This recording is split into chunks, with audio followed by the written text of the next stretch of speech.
কি দেখুন না ওলই ডলাই আর নেই যে 5 কেজি ওলই ডলাই ফেলাই বছর লাই ওলাইতে না বছরত 5 কেজি বছরত কিনি বেশি যায় কিন্তু মরিচ 10 কেজির তো না বেশি না যায় মাস বছর না যায় মরিচ বেশি লাগে ওলাইতে না 5 কেজি ডলাইলি পুরো বছর যাই আরও 2-3 মাস যায় কিন্তু মরিচ না যায় মরিচ 10 কেজি ডলাইলেও না যায় কিন্তু ওই হলঘরত তো নানি তা হলঘরত তো নানি আর জোরত দিয়ে যে কারণ গরম বাপ হইবা জঙ্গ পড়ব গরম বাপ হইবা যাইলে কয় তো ইয়ারা ফডরা হন যাইব যা নইলে ওলই দল হয়ে যায় নষ্ট হয়ে যায় কালার নষ্ট হয়ে যায় দলা তো হয় কালারও নষ্ট হয়ে যায়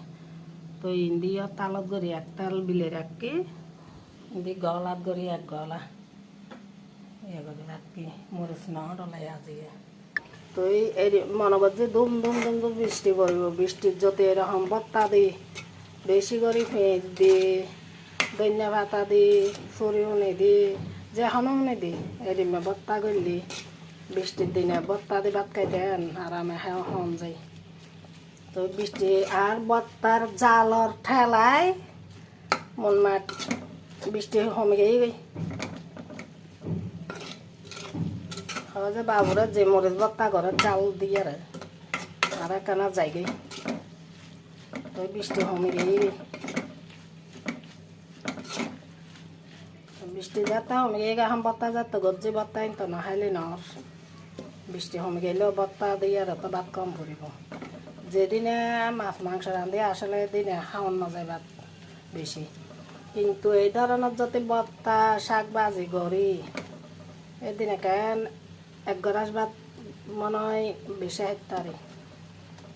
আর ঘরত আবার বেগুন মরিচ বত্তার প্রিয়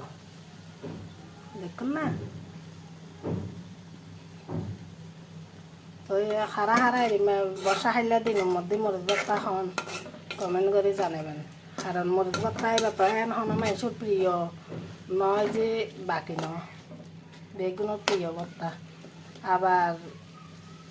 যারা পাহাড়ি হলে তারা তো বত্তা এবার সারা একদিনও বান্না হয় আমি ওই তারা